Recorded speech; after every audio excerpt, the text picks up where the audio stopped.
Erro de tipo ou erro de proibição? Você sabe diferenciar esses institutos? Sabe os exemplos que mais caem nas provas? Olá pessoal, meu nome é Matheus Oliveira, eu sou promotor de Justiça do Ministério Público do Estado do Amazonas e professor do Estratégia Carreira Jurídica. Já se inscrevam aqui no canal do Estratégia Carreira Jurídica, curtam esse vídeo para vocês sempre ficarem por dentro das melhores análises e atualizados com os assuntos mais importantes para o seu concurso. E hoje a gente vai aprender e revisar o que é o erro de tipo e o erro de proibição, saber diferenciar esses dois institutos e ver os exemplos práticos que mais caem nas provas. A finalidade é que você saia desse vídeo sabendo analisar um caso concreto e sabendo diferenciar qual dos institutos se aplica. Nós não vamos aqui esgotar todas as espécies de erro de tipo e de erro de proibição, mas vamos ver aquilo que é suficiente para você analisar a questão e diferenciar os institutos e, no final, acertar a questão na hora da prova, que é o mais importante para a gente. E hoje a nossa análise vai ocorrer da seguinte forma. Primeiro, a gente vai conceituar o erro de tipo para a gente entender como funciona esse instituto. Depois, nós vamos analisar o erro de proibição. Em seguida, nós vamos aprender a diferenciar cada um deles. E, por fim, vamos ver os casos que mais caem nas provas. Então, fica com a gente que eu tenho certeza que esse vídeo vai fazer toda a diferença na hora da sua prova.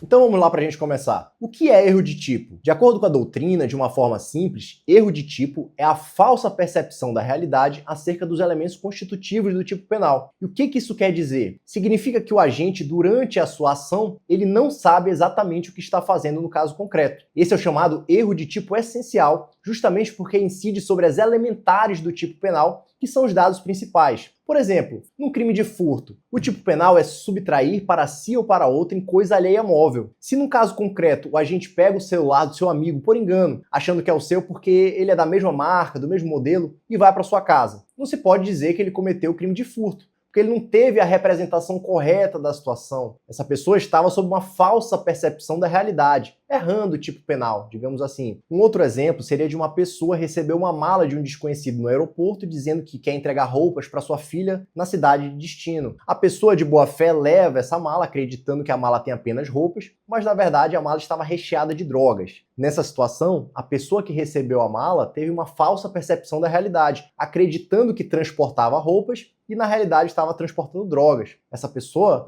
não se pode dizer que praticou o crime de tráfico de drogas justamente porque ela não sabia realmente o que ela estava fazendo. Então, para ficar mais fácil, para a gente entender, no erro de tipo essencial, é como se a pessoa colocasse uma venda nos olhos. Ela acredita que está fazendo uma coisa e está fazendo outra sem saber. Dentre as classificações, o erro de tipo essencial pode ser excusável ou inexcusável. No erro excusável ou desculpável, o agente, mesmo que tivesse agido com prudência, não poderia evitar a falsa representação da realidade. E nesse caso, se exclui o dolo e a culpa, de modo que o fato é atípico e o agente não responde pelo crime. No erro inexcusável ou indesculpável, o agente, se tivesse agido com cautela, com prudência, seria capaz de entender plenamente a situação e evitar o erro. E nesse caso, exclui-se o dolo, mas é possível a punição pelo crime na modalidade culposa se houver previsão na lei. Não havendo previsão de crime culposo por fato praticado, o fato também é considerado atípico. Tudo isso pode ser visto no artigo 20 do Código Penal, que nos diz que o erro sobre elemento constitutivo do tipo legal de crime exclui o dolo, mas permite a punição por crime culposo se previsto em lei. Lembrando que no erro de tipo, deve-se ter como parâmetro para identificar se um erro é excusável ou inexcusável o padrão do homem médio, ou seja, do homem comum. Abrindo um parênteses aqui, existe também o erro de tipo acidental, que não é o foco do nosso vídeo, mas que vale a pena a gente mencionar. Ele ocorre quando o erro do agente incide sobre outras circunstâncias que não são as elementares do crime. E aí esse erro pode ser sobre a pessoa, sobre o objeto, sobre o nexo causal, na execução, enfim, mas normalmente não afasta a responsabilidade penal pelo fato. E o que é o erro de proibição? Diferente do erro de tipo, em que o agente tem uma falsa representação da realidade, no erro de proibição, o agente sabe exatamente o que está fazendo. Ele sabe a realidade na qual ele está inserido,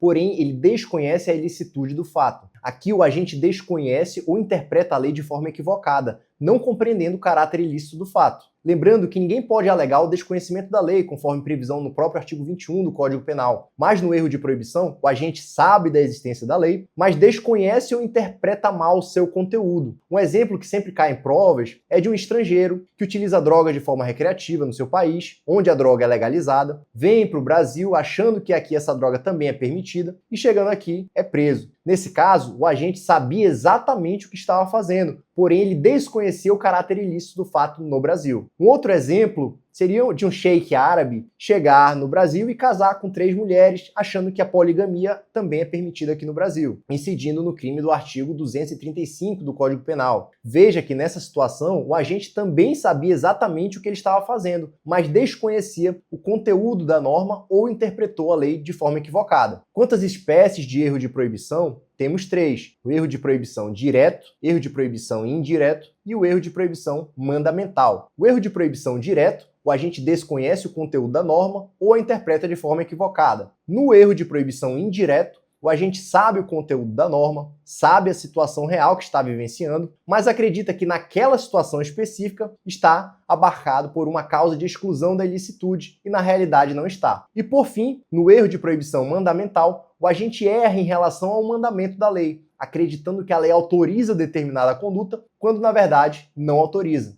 E quais os efeitos do erro de proibição? Assim como no erro de tipo, a doutrina também divide o erro de proibição em excusável ou inexcusável, porém as consequências são diferentes. No erro de proibição excusável ou desculpável, o agente, mesmo que tivesse se esforçado, não poderia evitar o erro, e nesse caso tem de ser excluída a culpabilidade por falta de potencial consciência da ilicitude, conforme artigo 21 do Código Penal. Já no erro de proibição inexcusável ou indesculpável, o agente poderia ter evitado se tivesse havido um verdadeiro esforço de consciência, e nessa situação o agente deve ter apenas a sua pena diminuída de 1/6 a 1/3. Aqui no erro de proibição há um grande detalhe. Diferente do erro de tipo, não se utiliza como parâmetro o homem médio para definir se o erro de proibição é excusável ou inexcusável, mas sim as características pessoais do agente, porque o erro de proibição não incide no fato típico, mas sim na culpabilidade, devendo analisar o caso concreto e o perfil subjetivo do agente. Pois bem, e como devemos diferenciar o erro de tipo do erro de proibição? A principal pergunta que você deve fazer é: o agente, no caso concreto, sabe exatamente a realidade da situação ou está imaginando que está fazendo outra coisa? Se o agente está imaginando que está fazendo algo e na realidade está fazendo outra coisa, ele está tendo uma falsa representação da realidade e, portanto, incide o erro de tipo. Se o agente sabe exatamente o que está fazendo, mas tem uma interpretação errada acerca da ilicitude do fato, aplica-se o erro de proibição. Então, essa é a forma mais fácil de diferenciar esses dois institutos. Há também as diferenças nas consequências. No erro de tipo excusável, se exclui o dolo e a culpa. No erro de tipo inexcusável, exclui-se o dolo, mas permite-se a punição por crime culposo se previsto em lei. No erro de proibição, se for excusável, se exclui a culpabilidade. E se for inexcusável,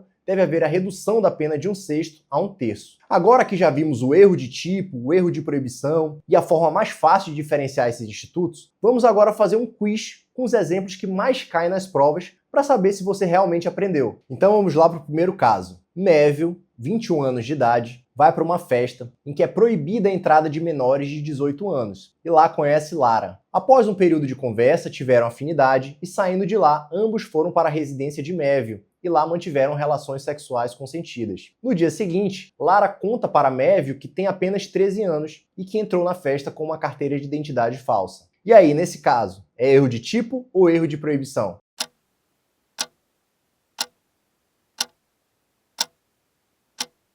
Se você falou erro de tipo, você acertou. Nesse caso, Mévio teve uma falsa representação da realidade, pois pelo ambiente em que ele conheceu Lara, presumiu que ela tinha mais de 18 anos e, teoricamente, não poderia imaginar que ela tinha apenas 13 anos. Então, na cabeça de Mévio, havia uma situação, mas faticamente a situação era outra. Assim, incide aqui o erro de tipo e o agente não pode ser responsabilizado pelo crime de estupro de vulnerável. Nesse caso, pode ser considerado um erro de tipo excusável ou desculpável, salvo se houvesse alguma outra informação na questão que permitisse a Mévio descobrir a verdadeira idade de Lara, o que não é o caso aqui dessa questão. Agora vamos para o segundo caso. Maria, pessoa simples e analfabeta, mãe de Pedro e João, com 3 e 4 anos respectivamente, com a finalidade de educar seus filhos, pois estes não a obedecem, os deixa trancados em um quarto pequeno por 30 dias, supondo que está no pleno exercício do poder familiar. E aí, esse caso se enquadra em erro de tipo ou erro de proibição?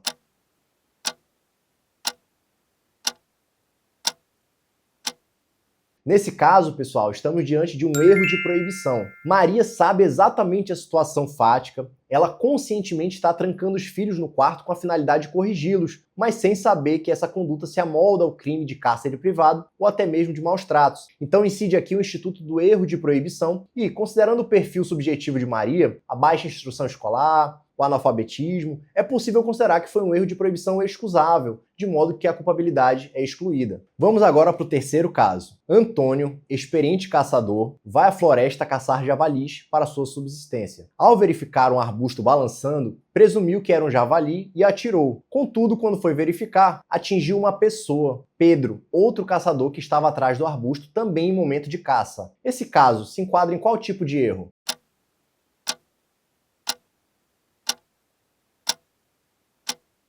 Se você falou erro de tipo, você acertou. Antônio teve uma falsa representação da realidade, porque ele acreditou que havia um javali no momento do disparo, quando na verdade se tratava de uma pessoa. A intenção de Antônio não era de matar Pedro, mas sim de caçar javalis. Nessa situação incide o erro de tipo. E considerando o homem médio e a experiência de Antônio, teoricamente se conclui que, se Antônio tivesse agido com mais prudência, teria evitado o resultado, de modo que o erro de tipo foi inexcusável. Lembrando que essa análise da excusabilidade ou não sempre vai depender do caso concreto. E vamos para a nossa última questão. Quarto caso. Mário, comerciante, emprestou determinada quantia para Eliseu. Um dia após a data ajustada para o pagamento, após ser informado por telefone de que Eliseu não teria o montante para quitar o empréstimo, Mário se dirige à casa do devedor e, clandestinamente, subtrai um notebook no valor da dívida, acreditando estar amparado por uma causa de justificação que tornaria a conduta lícita, qual seja a dívida vencida. E aí, pessoal, nesse caso, há um erro de tipo ou erro de proibição?